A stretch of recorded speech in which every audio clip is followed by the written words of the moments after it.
A lot has happened in the past year, but we're seeing it come full circle. On today's show, we take a look at how it affected public health, social justice, and politics.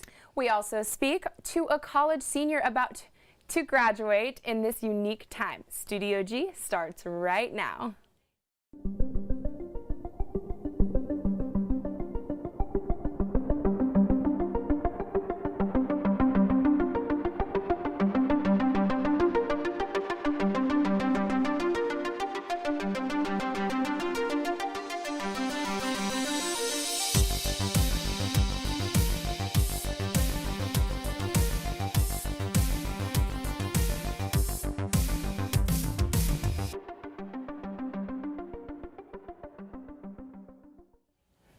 Welcome back to Studio G. I'm Maria Debut. And I'm Ariel Mack. Thank you for joining us once again.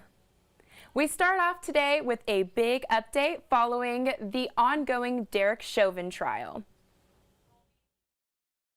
Unintentional second-degree murder, third-degree murder, second-degree manslaughter. The verdict heard around the world. Guilty, guilty, guilty. Derek Chauvin looking on, hearing the word guilty on all three charges, then taken away in handcuffs to a Minnesota correctional facility to await sentencing. Bail is revoked, bond is discharged, and the defendant is remanded to the custody. Chauvin could face up to 40 years in prison for second-degree unintentional murder, up to 25 years for third-degree murder, and up to 10 years for second-degree manslaughter. 8 weeks from now, we will have sentencing.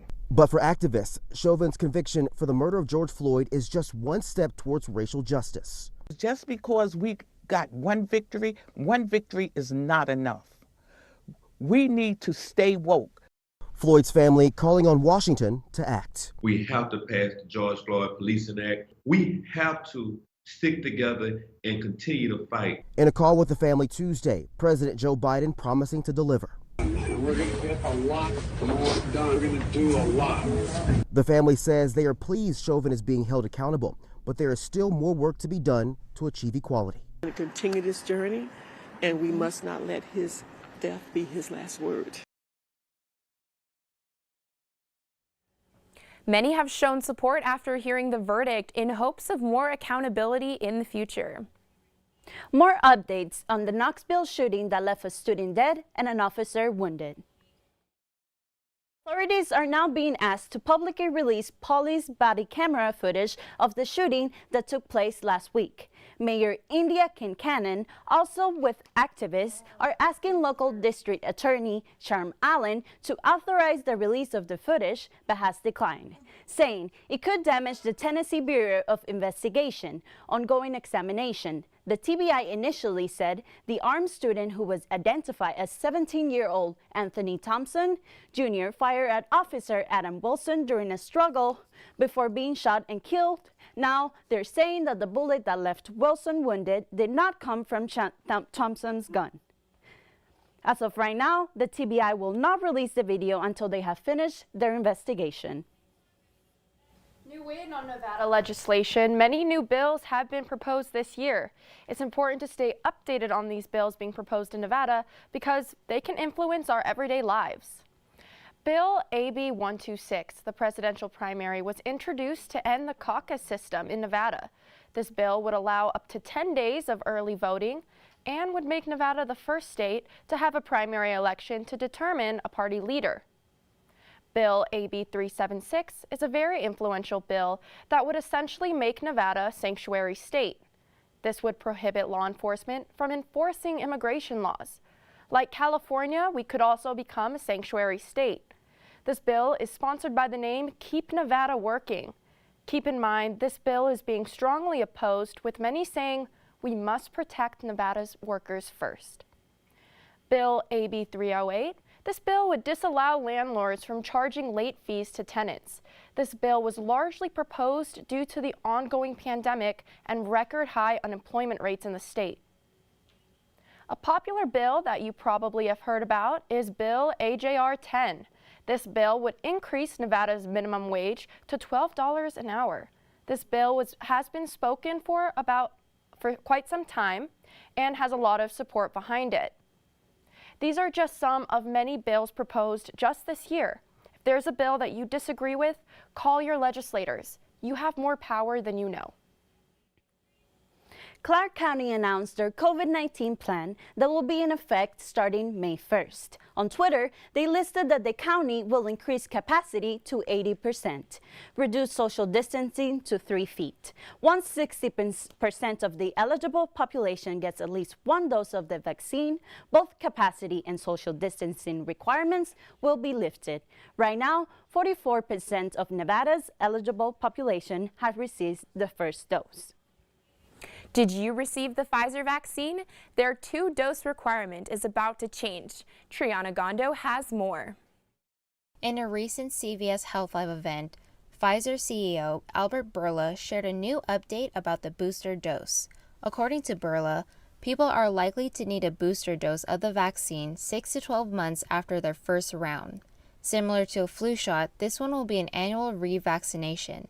There are vaccines that is like polio, that 1 dose is enough. There are vaccines like pneumococcal vaccine, the Prevnar, that 1 dose is enough for adults.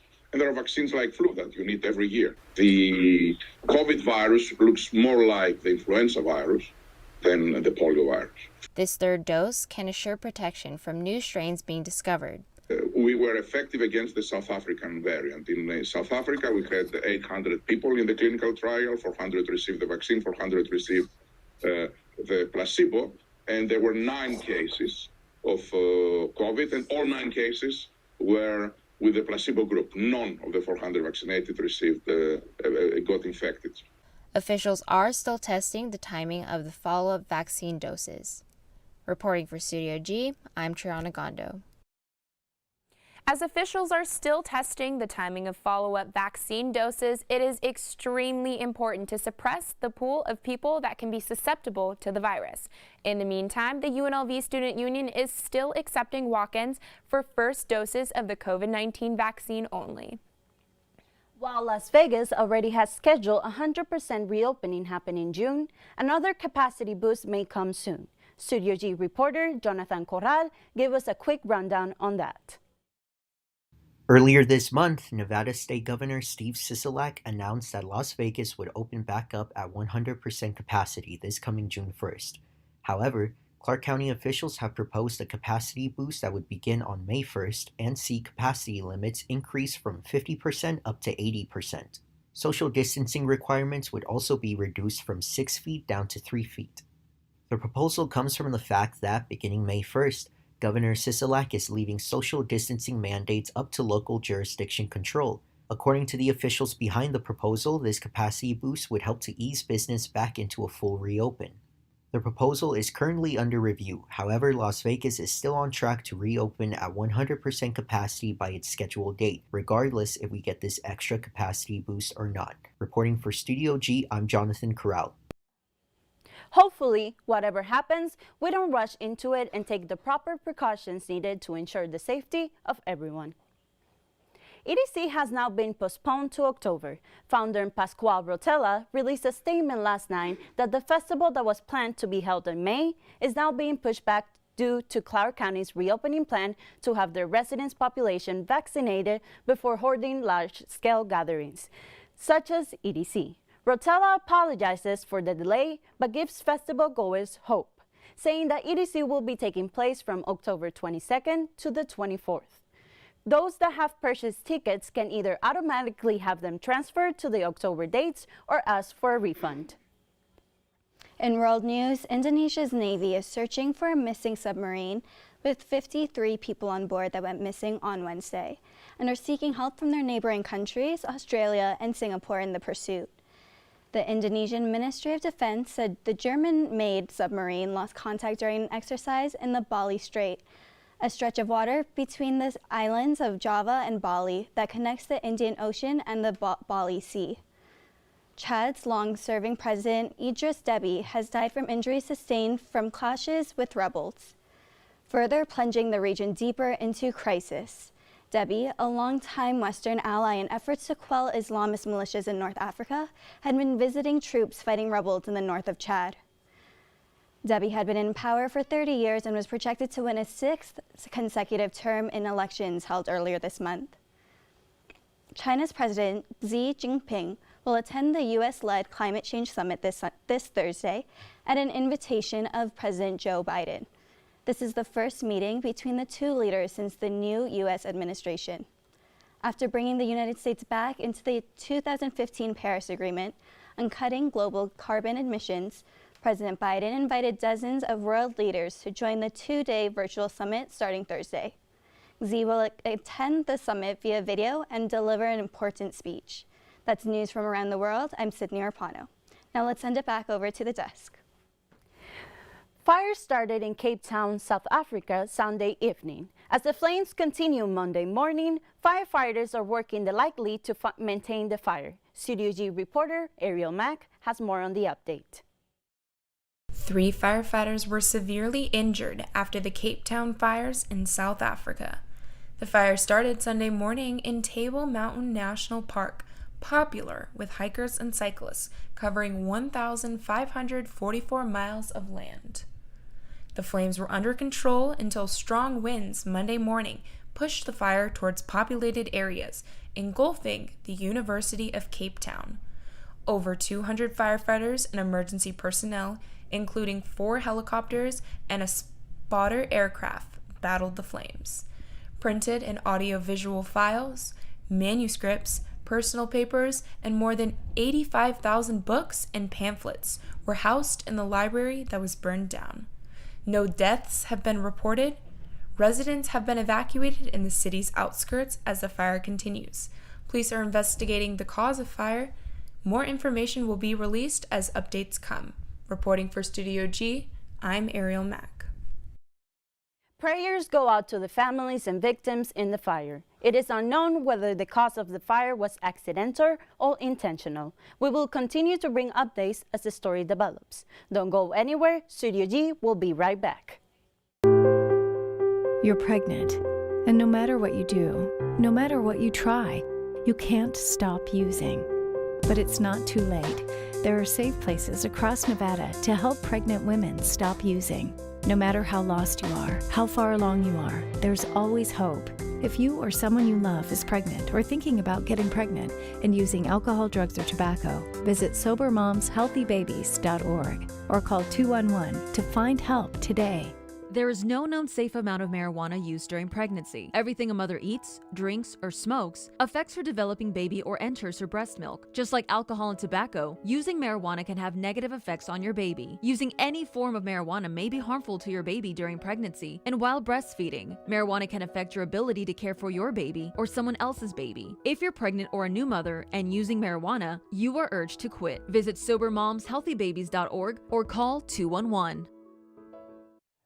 Welcome back to Studio G. I'm Ariel Mack with today's weather. Let's take a look right in. Okay, so we're looking at a beautiful 75 today. It is nice and sunny with a high of 77 and a low of 55. But just beware of those winds today as we are seeing them in the south-southwest valley at 22 miles per hour. Make sure you hold your hair back with those crazy winds, maybe even a jacket like we always like to say. And then looking at tonight, we are looking at a clear skies, beautiful weather tonight, 72 degrees, another low of 55, not too chilly, but we're keeping that consistent 70-degree weather. Again, winds are still going to keep picking up. Just make sure you are staying prepared. Tie down those lawn chairs if you have to. Okay, and looking at through the valley, we're looking at 75 degrees in Centennial, 71 in Summerlin, and nice where we are right now, 75, those perfect degree weather. And at the highest of today, it is 81 in Green Valley, probably the warmest, maybe a best time to go out and see that swimming pool time, as well as Nellis at 77, Henderson at 77 as well, and Boulder City at a cool 76. Looks like it's going to be perfect weather again. But let's take a look at throughout the week. We have Thursday at mostly sunny, 81 degrees as a high, 58 going on throughout the week as well, 87. And then getting into a little bit cloudier of that weather, we see getting a little bit chillier throughout the weekend and going into Monday at 82 on Sunday. And it's a crazy high of 66 on Monday. So it's definitely going to be a little bit chillier. I thought we were headed into summer, but you know that spring weather kind of switches it up a little bit. And that's all we have for weather. Studio G will be right back shortly. NDOT's top priority is keeping you safe and connected. One of the many ways we strive to keep you safe is by taking an active role with improving the quality of stormwater runoff entering our waterways from our roads and highways. From constructing and maintaining roads to monitoring our waterways, NDOT's dedicated environmental professionals are focused on reducing the impact of our projects on our environment. We do our very best to preserve Nevada's waters for future generations. This is a storm drain. It collects stormwater. Grass clippings, fertilizer, yard waste, they all contaminate our stormwater. Litter, pet waste, they also contaminate it. Fluids from leaking vehicles run right in there. All stormwater goes untreated directly to our local waterways. Keep contaminants out of our storm drains and out of our waters. Join us in preserving Nevada's waters for future generations. Visit lovenbwaters.com. Good afternoon to everyone and welcome back to Studio G. We are now finishing the end of this semester as it's been a beautiful semester. We've been amazed with so many stories, and today we have another amazing story from our very own rebel, Kristen Van Horn. Welcome. Hi, thanks for having me. How are you today? I'm good, how are you? Good. We really want to take the chance to let our audience know your experience thus far as a senior. Yes. And some of the things that have been happening frequently throughout your semester and the semester before. So just to open up questions, what has been one of your greatest experiences thus far as a UNLV rebel with all of just the madness of the pandemic, so many things going on politically? How were you able to obtain that focus and still drive? Yeah, so I think the greatest things for me have been UNLV-TV, learning all the behind the scenes of live television production, the amazing staff that's here to teach us, and also Rebel Media Group, learning the ins and outs of social media marketing, how to manage a team, and all of that stuff has really been a blessing. And especially with the pandemic, they've really done a great job, Oh, absolutely. helping us through it. Absolutely. I'm glad that UNLV was able to help you in that aspect. Moving forward, when it comes to post-pandemic and even post-grad with jobs in the future, I know to some it may seem like a bit scary at times and maybe just overwhelmed with thoughts of things that you want to do in your future. But how has UNLV well prepared you to tackle anything that comes up in the rest of your life? Yeah, so I feel like with UNLV, they really prepare you for the real world and the skill set that you're going to need in the marketplace and the job place. So I feel really prepared for the real world because of not only the university and the professors, but the organizations such as UNLV-TV and Rebel Media Group and groups like PRSSA have really, really prepared me for the real world. So I'm not as nervous as. Oh, absolutely. It comes with nervousness. So this is something that I'm not completely oblivious to. But with all this experience, just the culture, the diversity here at UNLV, and everything that you have at your very hand, just to be able to just go and grab at it and go and shoot a film here and there. Yeah. How do you feel like not having those post-grad will either affect you or work for you? How do you feel like you will be still aggressive in your field? I think I will be aggressive in my field because I want to go out and I want to do public relations and marketing, and I feel like not having the backing of school anymore will really help me, be a go-getter because I'm not going to have that to fall back on anymore and get more experience. So I think it'll really help me, with the drive to want to do more. Kristen, I'm sitting here wondering now, I said this is a lot of inspiration that you have. Who gives you this inspiration? Is there anyone in particular who inspires you to do the things that you do? Or is this something that just, has been engraved in you since day one? I think I'm really lucky because I have amazing parents that, think I'm so magical, and they always, hype me up and they tell me I can do anything, and they never, I feel like your parents are the most important people for you in that aspect, and I'm very, very lucky to have had an amazing support system that make me believe that I can do anything and I can go anywhere. So I'm really lucky, and give it up to my parents for that one. Yes, absolutely. And Kristen, I want you to also, in our audience, I know there's a special kid out here from UNLV and in the journalism field, and who's probably wondering what he's going to do post-grad and some of the things that he could have motivation for. What would you tell that kid? What would you inspire him to continue to do to be successful? Never stop believing in yourself, because the world will try to kill the magic in you, and you just cannot let it. You have to keep believing in yourself. You have to keep believing that you can do anything despite where you may come from or the challenges you may face. You can do anything, you can be anything, keep working, and do not let anyone kill your magic, ever. Yes, absolutely. And everybody, we have to definitely acknowledge the fact that Kristen is going to move to New York City, the Big Apple. Let's break that ice. What is that? How does that feel right now to be going into such a just huge culture shock? Yeah. We're going from Las Vegas, where it's dry, desert, not a lot of lights, to big New York, Times Square, I know. lights, camera, action. Tell me. So me and my two best friends, Julie and Kaylin, we've had this dream for about a year now. So we've been saving, we've been planning, and we're going in July to, look at the city, apartment hunt. And I can see the full staircase of my life and exactly where I want to be. So that's the first step. New York City is the first step, and I have to make that leap no matter how comfortable I am here. Like, I've never left the city, but I think I have to progress in life and get to the top of the staircase. Well, Kristen, along with me and the rest of everyone here at Studio G, we are absolutely proud of you. We wish you nothing but the greatest success in your future. Thank you. And we hope to see you again on campus and coming to show us some love here. Absolutely. And absolutely. So I'm just thankful. Don't go anywhere. Studio G will be right back with you guys after this break. It's okay to wonder about safety. I'm here to tell you, and we're all here to tell you, that it is safe. We will not be taking it if we did not think it was safe. We will be advocating for our own family members to get a vaccine if we didn't think it was safe. These vaccines have demonstrated that they can prevent severe illness and death, which means we finally have a chance of beating this thing and getting back to the life that we knew pre-pandemic. I think the vaccine's important. I absolutely am going to take advantage of it. It's an opportunity we have to try and prevent the spread and contain this.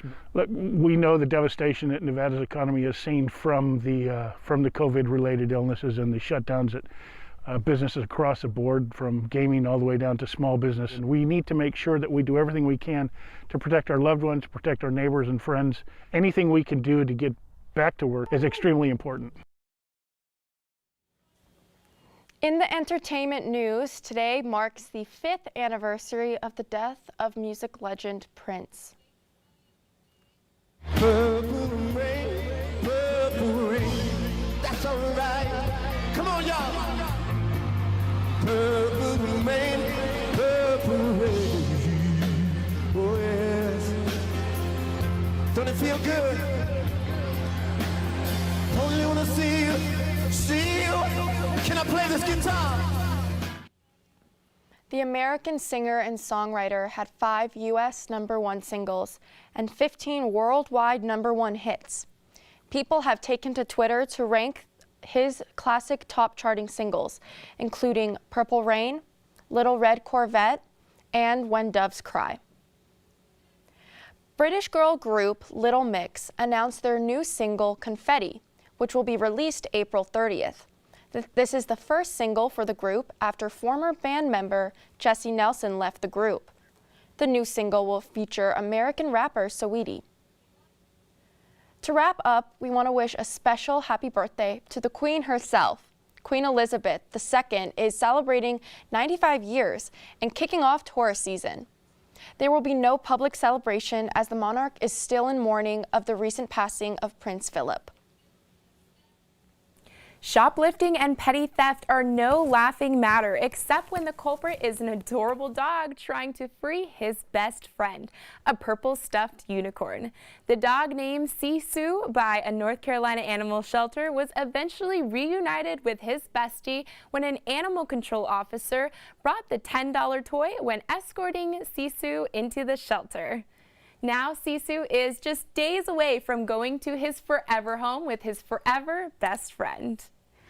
Oh, that is so sweet. I love dogs. I Dogs are love my favorite dogs too. thing. Oh And I my. love seeing stories like that. It makes me so happy. And just seeing them happy makes me happy. I know. And then a dog is everyone's best Yes, friend. yes. You can bond with any animal, but Look a dog. at his little toy. It's so adorable. That's all we have for today. I'm Ariel Mack. And I'm Maria Debut. Thank you for watching, and be sure to tune in tomorrow at noon.